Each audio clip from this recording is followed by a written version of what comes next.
รีบซัวอะไรนี่กำปงตัดทัดนักน้องธนาเหมือนดอกโกนเชิดธนาดำบอนในแดนจำลองซับไรกายเสมาการเงินเนี่ยตอนนี้กำปงแต่เคยแต่ประมาณนี้คือบังการล้างสอบตัวนักยุทธศาสตร์จักราบอกกระทรวงปฏิทานนักน้องโกบ่มน้องจำลองการดำด้านหนังการบังการกำรอไรเชิดอ่อยบ้าน60%ตรมชนปีปอน50ประกอบรัฐการเงินต่างอันนี้คือมีการโชว์รวมเพียกีจิตรารวมต่างสากลของใดhai ngàyนี้ได้ยมจังนอมเนี่ยตอนนี้ตัวจูบจมวยนั่งเนรีกุมรูมวยรูปได้ก็เชียร์บุคคลเหมือนเนี่ยโชว์รวมยางสัสสรำในขนมกลางเงยมวยนี้จังนั่งทางก็เชียร์เนี่ยนะก็ยังตัวจูบกว่าต่างอักเนีย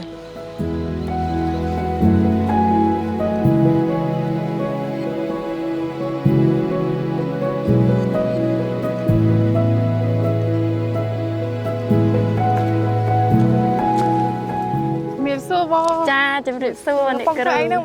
กระเป๋องตาบอยสมัยธนาคารเชิญนี่กระ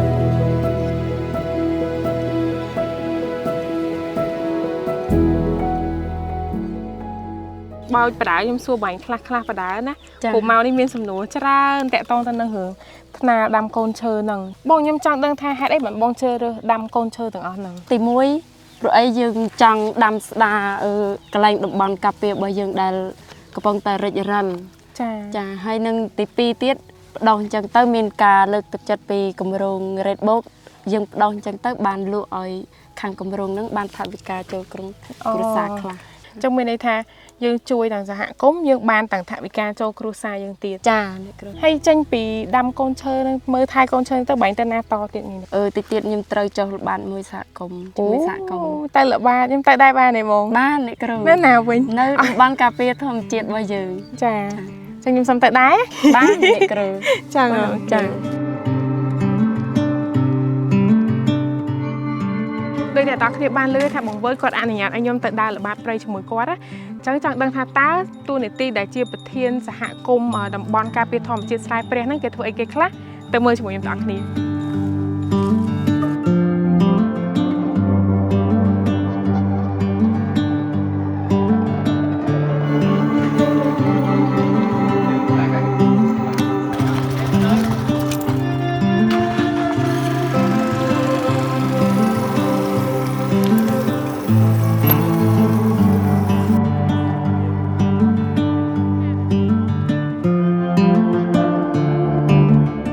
ពីថាបងឲ្យលើកទី1ណាខ្ញុំចូលមកព្រៃចឹងណាហើយនៅតាមផ្លូវមិនឃើញអាចកំរៃឡើងច្រើនចាព្រោះអាហ្នឹងផ្លូវវាដែរត្រង់ហ្មងចាឲ្យតែមានព្រៃអញ្ចឹងគឺមានសត្វហ្នឹងហើយចង់សួរបងមួយតកតងទៅនឹងរឿងសហគមន៍តំបន់ការពារធម្មជាតិហ្នឹងវាជាអីវិញហើយជាតំបន់ដែលរាជរដ្ឋាភិបាលគាត់ទទួលស្គាល់ហើយអនុញ្ញាតឲ្យសហគមន៍យើងដកផលអនុផលព្រៃឈើបានហេតុអីបានយើងត្រូវមានសហគមន៍តំបន់ការពារធម្មជាតិហ្នឹងហ៎បងទី1ហ្នឹងទាក់ទងនឹងទំនៀមទម្លាប់ប្រពៃណីជនជាតិដើមភាគតិចការដកហូតអនុផលព្រៃឈើដូចជារតពាំងរបផ្សិតគឺពួកគាត់ចូលព្រៃរទី2ហ្នឹងយើងការពារឲ្យនៅកងវងហើយយើងអាចលក់កាបូនឲ្យខាងគម្រោងរ៉េតបូកហើយបានទទួលថវិកាហ្នឹងមកអភិវឌ្ឍក្នុងភូមិដើម្បីឲ្យជីវភាពសមាជិកសហគមន៍យើងមានភាពសាឡាយមុនទូនាទីជាប្រធានហ្នឹងបងធ្វើការងារអីខ្លះជាមួយនឹងខាងសហគមន៍ហ្នឹងហើយធ្វើរយៈពេលប្រហែលហើយបងបើតាមខ្ញុំជាសមាជិកសហគមន៍ខ្ញុំចូលតាំងពីឆ្នាំ2010ចាតាំងពីគេចាប់ផ្ដើមប៉ុន្តែកាលហ្នឹងខ្ញុំចូលជាសមាជិកសហគមន៍ធម្មតាហើយយើងអត់ទាន់ដឹងច្បាស់ពីគម្រោងទេឮតែ Red Book តែអត់ទាន់ដឹងគោលបំណង Red Book ហ្នឹងជាអ្វីពិតប្រាកដចាដល់ពេលអញ្ចឹងចាប់រហូតមកខ្ញុំដឹងចាប់ដើមខ្ញុំចូលរួមច្រើនទៅមានខាងបុគ្គលិកអង្គការ WSI គាត់ចុះមកផ្សព្វផ្សាយថាគម្រោង Red Book ហ្នឹងគឺគេការពារព្រៃឈើគឺចាប់តាំងពីហ្នឹងមកស្រឡាញ់អ្នកគ្រូចង់ថាចង់ចូលរួមដែរចង់ចូលរួមទៅមកផ្ទះទៅយាយតាអីសួរថាប្រជុំពីអីចៅយើងថាយាយអើយខ្ញុំទៅប្រជុំនឹងគេថាគេការពារព្រៃឈើគេឲ្យព្រៃឈើយើងបាត់បង់ទៅក៏គាត់ថាអូអាហ្នឹងល្អអញ្ចឹងចៅឯងអាសាចូលរួមទៅព្រោះអីវាតាកតងនឹងការទំនៀមទម្លាប់ថែសារព្រៃឈើចាថែរក្សាទៅកុំឲ្យយើងបាត់បង់តើមានអ្នកណាជាអ្នកជំរុញទឹកចិត្តឲ្យបងធ្វើជាប្រធានសហគមន៍ហ្នឹងមានការជំរុញលើកទឹកចិត្តពីឪពុកម្ដាយហើយក្រុមគ្រួសារហើយនឹងប្រធានសហគមន៍ចាស់គាត់ជាមនុស្ស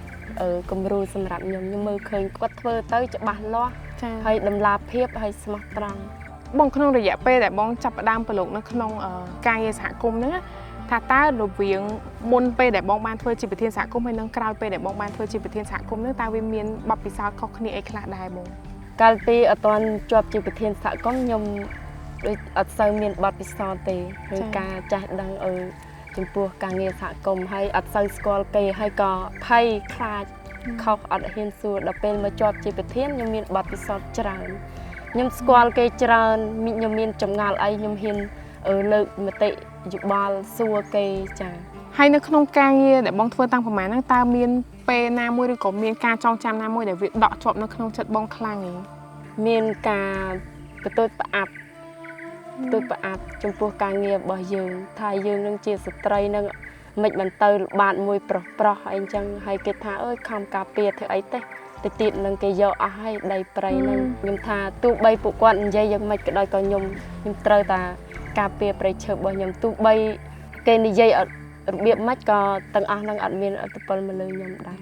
ហើយខ្ញុំធ្វើការងារអីខ្ញុំនឹងធ្វើឲ្យជោគជ័យដើម្បីឲ្យពួកគាត់មើលឃើញខ្ញុំទៅមុខទៀតល្អបងការតាំងចិត្តបែបហ្នឹងព្រោះមានតែយើងបង្ហាញទៅគេបានគេមើលឃើញថាអូដីដែលពួកគាត់និយាយហ្នឹងអត់មានន័យអីមកលើការងាររបស់បងទេចា៎យើងនិយាយគ្នារឿងធម្មជាតិរឿងព្រៃឈើអីមួយថ្ងៃឯងបងអញ្ចឹងខ្ញុំចង់សួរបងថាតើ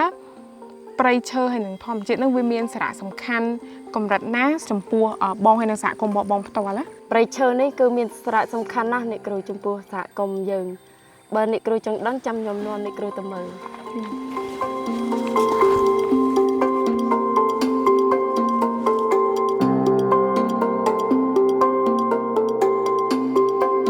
ឥឡូវហ្នឹងយើងមកដល់តំបន់ព្រៃកប់សពហើយនឹងជាព្រំប្រតន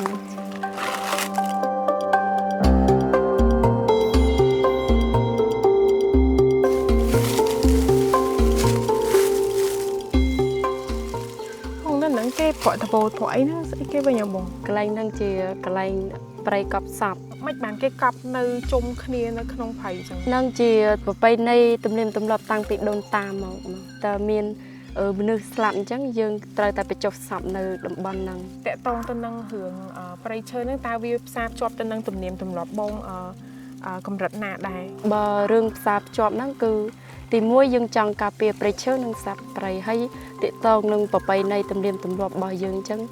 យើងត្រូវតែការពារបើសិនជាបាត់បង់ព្រៃឈើហ្នឹងប្រៀបដូចជាបាត់បង់អត្តសញ្ញាណរបស់ជនជាតិដើមភាគតិចគេអត់មានអ្នកកាប់អីទេអត់អាចកាប់ទេនៅតំបន់កប់សពហ្នឹងអត់អាចមានពីណាមកកាប់ឈើរំឈើទៅធ្វើអីមួយគឺអត់បានទេបើសិនជាអ្នកភូមិកាប់អត់បានផងអញ្ចឹងយើងដើរល្បាតព្រៃធ្វើអីយើងបងបើអ្នកភូមិយើងទៅហ្នឹងគាត់ដឹងប្រពៃណីហើយគាត់អត់កាប់ទេយើងល្បាតហ្នឹងដោយសារយើងកាប់ពីអ្នកខាងក្រៅមករករៀនបើសិនជាមានការកាប់ទន្ទ្រានអញ្ចឹងវាធ្វើឲ្យអ្នកភូមិនឹងពិបាកមានឈឺថ្កាត់អីអញ្ចឹងទៅអញ្ចឹងបានយើងការពារយើងត្រូវតែល្បាត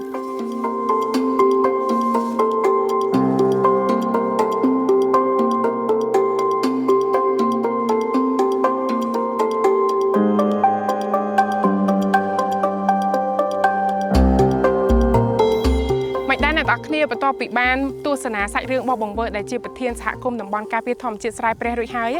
សម្រាប់ខ្ញុំផ្ទាល់ខ្ញុំមានអារម្មណ៍ថាមានកម្លាំងព្រឹសហ្មងនៅពេលដែលឃើញគាត់ធ្វើការហើយក៏ខ្ញុំបានទទួលយល់ដឹងថាតើហេតុអី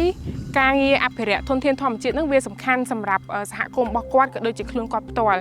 ហើយខ្ញុំក៏បានស្វែងយល់បន្ថែមផងដែរថាធនធានធម្មជាតិហើយនឹងទំនៀមទម្លាប់ប្រពៃណីរបស់គាត់នឹងវាផ្សារភ្ជាប់គ្នាកម្រិតណាចឹងខ្ញុំសង្ឃឹមថាអ្នកទាំងអស់គ្នាពេលដែលមើលវីដេអូនេះហើយនឹងទទួលបាននៅបទពិសោធន៍ល្អៗដូចជាខ្ញុំដែរចឹងជាចុងក្រោយខ្ញុំសង្ឃឹមថាយើងចូលរួមទាំងអស់គ្នានៅក្នុងការលើកកម្ពស់សិទ្ធិស្ត្រីនិងក្មេងស្រីនៅក្នុងការងារ